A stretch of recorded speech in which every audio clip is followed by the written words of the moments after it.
अपने महाराष्ट्रात जाणता छत्रपती शिवबा अय्यंबा तुळजाभवानी घटनेचे प्रकार डॉक्टर बाबासाहेब आंबेडकर, ज्ञानज्योती सावित्री फुले, महात्मा ज्योतिबा फुले, 12व्या शतकात समतेचा विचार देणारे महात्मा बसवेश्वर, साहित्यरत्न अण्णाभाऊ साठे, मा रमाई, मा भीमाई, मा जिजाऊ, मा अहिल्या, संत रविदास, कक्काया महाराज थोर त्यांना विनम्र अभिवादन.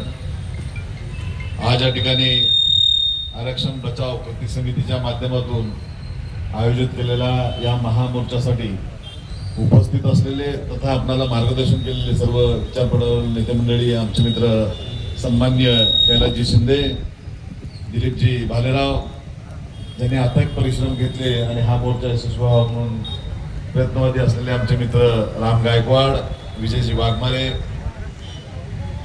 ज्यांचा आवाज ऐकल्यानंतर कुणीही कुठे उभं राहतं हा साधा नाही, कुणीतरी नेता आहे अशीच व्याख्या केली जाईल.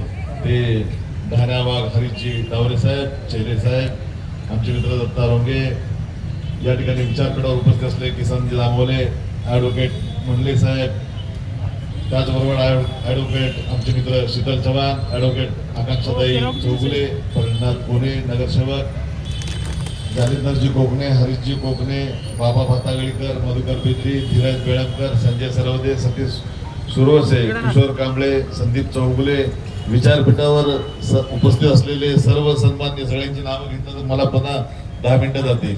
माफ करा ज्यांची नावं घेऊ शकलो नाही. त्याचबरोबर खऱ्या अर्थाने मी या ठिकाणी समोर उपस्थित जे आहेत, ज्या बसलेत माझ्या माता भगिनी, त्यांचं मनपूर्वक मी या ठिकाणी कौतुक करतो की आरक्षण बचावासाठी इतक्या मोठ्या प्रमाणात एका हाकेला ओ देऊन आपण एवढ्या मोठ्या संख्येने उपस्थित आहात.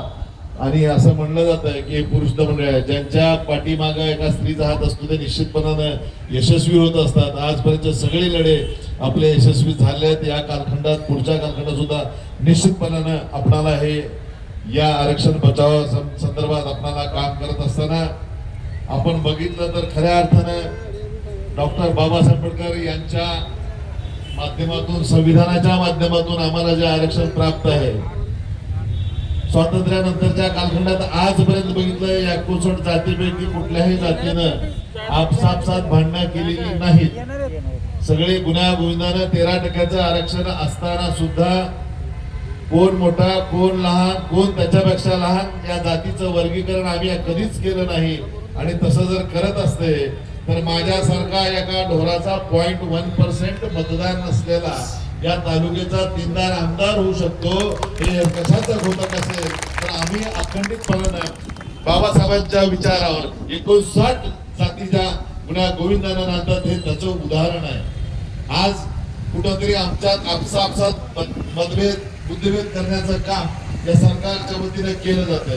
उपवर्गीकरणाची काय गरज नसताना सुद्धा हे उपवर्गीकरण मांडण्याचं काम त्यांच्या माध्यमातून सरकारच्या माध्यमातून करण्याचं काम केलं जात आहे.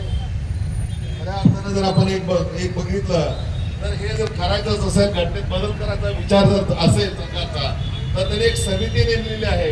त्या समितीच्या संदर्भात आता बोलत असताना या ठिकाणी सन्माननीय ॲडव्होकेट चव्हाण साहेबांनी सांगितलं की न्यायमूर्ती आनंदजी बद्दर यांची एक व्यक्तीची समिती नेमलेली आहे. ती योग्य का? ती बिलकुलच योग्य नाही. हे 13% आरक्षण संविधानात मार्फत मिळालेलं, बाबासाहेबांनी दिलेलं आम्हाला आरक्षण, त्यात बदल करण्याचा अधिकार एका व्यक्तीला. आणि त्याचबरोबर आपण जर बघितलं त्या बद्दल समितीच्या बाबतीत तर त्यांचा अहवाल अजूनही आपल्याला प्राप्त झाला नाही. तो अहवाल सार्वजनिक व्हायला पाहिजे, त्याच्यावर चर्चा व्हायला पाहिजे, लोकांतून मतं मागवली गेली पाहिजे. मग देशातलं धोरण ठरवत असताना त्या विधानमंडळात असेल, लोकसभेत असेल, तुम्ही काय बदल करायचा तो नंतरचा भाग जाईल. पण त्याआधी तो अहवाल आम्हाला वाचण्यासाठी प्राप्त करून व्हायला पाहिजे, तेही झालेलं नाही.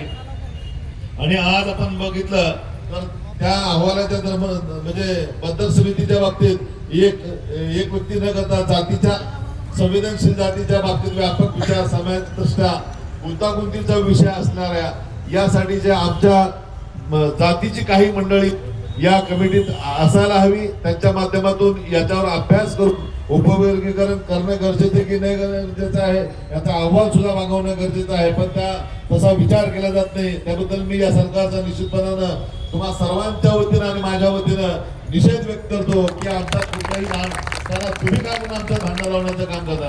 आता आधी बघितलं ओबीसी आणि मराठा हा वाद आता संपुष्टात येत आहे.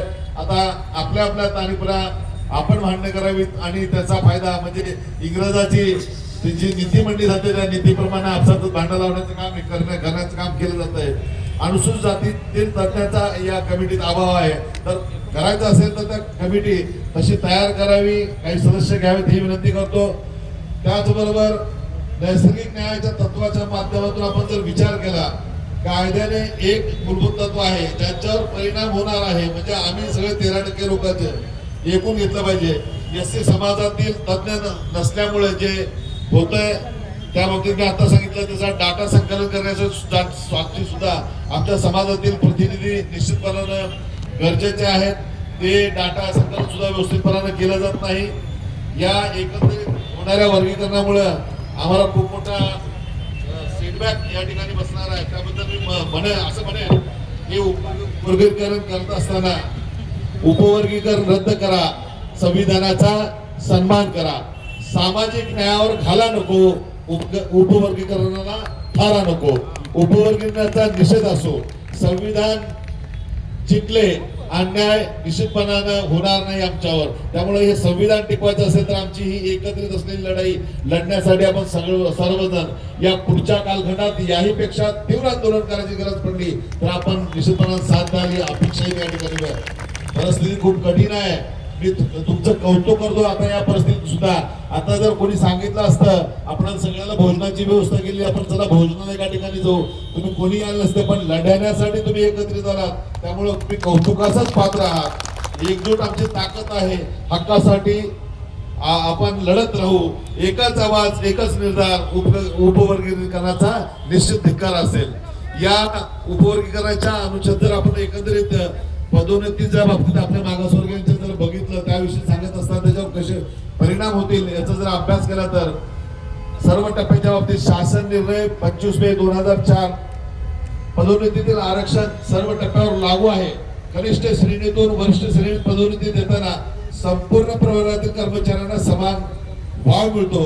जर उपवर्गीकरण केले तर वरिष्ठ पदावरील अनुसूचित जातीच्या आधीच मर्यादित असले प्रतिनिधित्व या नंतरच्या कालखंडात विखुरले जाऊन कमकुवत करण्याचा या सरकारचा डाव आहे. त्यामुळे आमच्या बांधवाला नोकरीचे असलेलं आरक्षण आहे, त्याची पदोन्नती आहे, त्याच्यावर घाला घालण्याचं सुद्धा या सरकारचं पुढच्या कालखंडातलं धोरण आहे. बिंदू नामावली जर आपण रोस्टर म्हणतो, जे नोकरीत आहेत त्यांना माहित आहे 100%च्या मानाने आपलं जर बघितलं तर आपल्या आरक्षणाच्या जागा त्या पहिल्यांदा भरल्या जातात आणि नंतर दुसऱ्या जागा भरल्या जातात.